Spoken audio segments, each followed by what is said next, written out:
Assalamu alaikum wa rahmatullahi wa barakatuh. Welcome to the 9 p.m. live English news edition. Here are the top stories.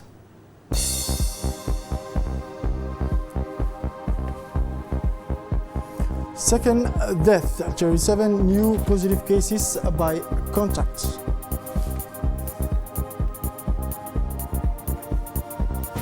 For international news, over 100,000 dead worldwide.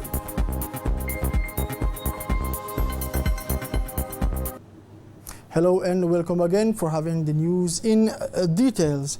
The Secretary General of the Ministry of Health, Dr. Salah Bonaita Trab, has made a statement today, Saturday, 11 April 2020. The situation of COVID-19 epidemic is as follows, and I quote, 277 tests were carried out, 37 COVID-19 positive cases, 119 people under surveillance in the quarantine center, 148 cases under treatment. Unfortunately, one case of death, a person hospitalized since March 31st, 2020 at Al Rahma Hospital for a heart attack and hydroelectrolytic disorder contaminated with COVID-19 in the world. The pandemic is still progressing in Djibouti.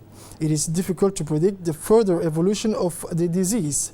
This is why the mobilization must continue at the medical, social, and media levels. Containment and barrier adjustment must be scrupulously respected. To date, the accumulation of cases as follows: 187 confirmed cases of COVID-19, 4,017 tests performed, 36 cases healed, and 2 cases of death. Stay at home. Moving now on another subject. Third week of confinement in Djibouti. Djiboutians are more than ever obliged to respect the barrier measures against this pandemic and to stay at home. For the most vulnerable among us, the government, through the Ministry of Social Affairs and Solidarity, has set up a whole program of food distribution with food vouchers for families who worked in informal sectors and forced to stay at home because of the confinement. These poor people, who are either bus drivers or street vendors or simply day laborers, were given food and foodstuff by the Ministry of Social Affairs and Solidarity during this period of confinement. Still in the confinement cases, the confinement in Djibouti is a reality in Djibouti because since the launch of this third week, Djiboutians stay at home and traffic in the city is regulated by the defense and security forces. The Coast Guard and National Police forces are present on all the main streets of the capital to ensure that this confinement is respected because it is a matter of health, safety and security for everyone. Vehicle traffic is limited because the roadblock at the various crossing points have been reinforced to force people to return to their home and confine themselves, which is the only way to stop the spread of the COVID-19 virus. Solidarity with the poorest and most vulnerable among us continues. Indeed, during this period of containment, to effectively combat COVID-19, the government has put in place these important measures to stop the spread of the virus.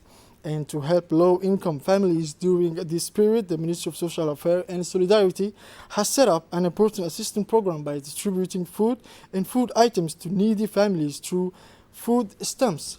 But some of these families have not been able to move, and for good reason. They are caring for children with special needs.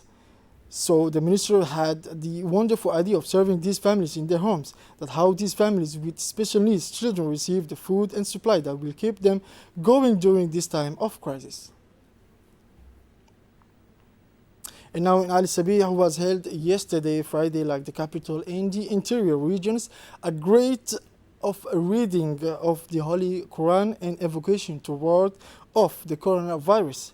This great day of Quran and evocation to surrender to Allah and ask for His mercy and protection against the COVID-19 epidemic that is spreading worldwide was initiated by the Ministry of Muslim Affairs, Culture and Property Waqf Mumin Hassan Barre, the prefect of the region, Mr. Musa Adan Migani, and the vice president of the regional council, Mr. Noor Saeed Geldon, took part in this important event. The day of prayer and reading of the Holy Quran aims at invoking Allah the Almighty to ward off any epidemic such as coronavirus and to preserve our country Djibouti.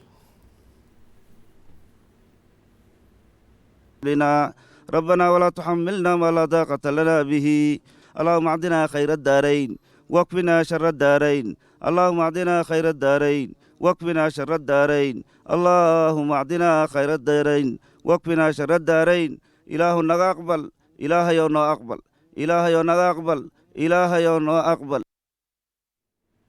It is within the framework of the extension of National Family Solidarity Program, implemented jointly by the Minister of Social Affairs and Solidarity and the Secretary of State of Decentralization, that cash transfer operations continue to be carried out in the various chief towns and localities of the interior regions in order to relieve vulnerable population. Indeed, it was around the northern regions that social assistance programs were introduced. The region of Tajura, with a target of 1,800 vulnerable households in the sub-prefecture of Adailu, Randa, and Lakasal, as well as the chief town and its outskirts, has benefited from cash transfer operations and the social assistance program. Households in these sub-prefectures were able to benefit from cash transfers amounting to 30,000 quarterly, in accordance with the measures taken by the government to contain the socio-economic repercussion of the pandemic. Teams from the Ministry of Social Affairs and Solidarity and the Secretary of State for Decentralization carried out distribution operation in compliance with barrier measures. In this difficult period marked by the general confinement decreed by the government, and despite the commitment of the gendarmerie units to the preservation of this measure, the High Command of Gendarmerie has ordered that the proximity to the population be reinforced to the maximum in order to respond to all their grievances. In this regard, since the end of March 2020, the inhabitants of district commonly known as 8 meters of the commune of Balbala have complained of an abnormal shortage of drinking water. The research undertaken by the professionals of the ONIAD has confirmed an act of sabotage perpetrated on the valves of the water distribution network in this neighborhood.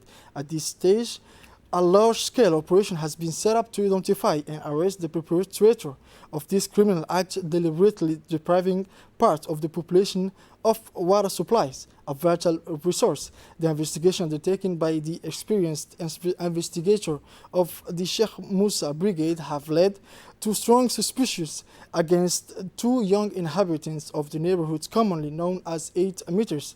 To great amazement, during the research of respective homes, the gendarmes discovered the materials used to commit their crime. The equipment consisted of a telescopic wrench, a pipe wrench of multi-socket pliers, 2 wrench with extra large opening, 1 crowbar, 3 decameter, and a saw.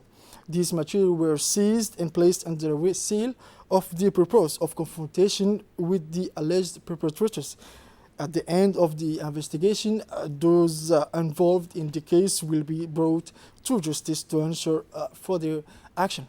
Moving now on the international news, the threshold of 100,000 deaths worldwide was crossed this Friday.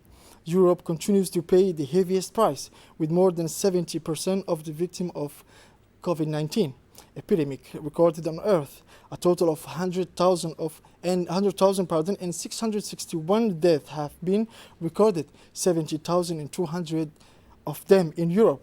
Italy is the country with the highest death toll in the world, 18,000, ahead of United States 17,000, Spain 15,000, and France 13,000. The United Kingdom has recorded in the last 24 hours 980 additional deaths of COVID-19 patients, a new record that brings the total death toll to 8,900. Health Secretary Matt Hancock announced on Friday. Over the past few days, the number of deaths in the UK within 24 hours have been increased steadily. Yesterday, British authorities reported that 881 patients died after contracting COVID-19. The threshold of 900 deaths per day had already been crossed across the channel on Wednesday, with 938 deaths. This is it for this edition of Tonight. Thank you for watching us and have a wonderful night.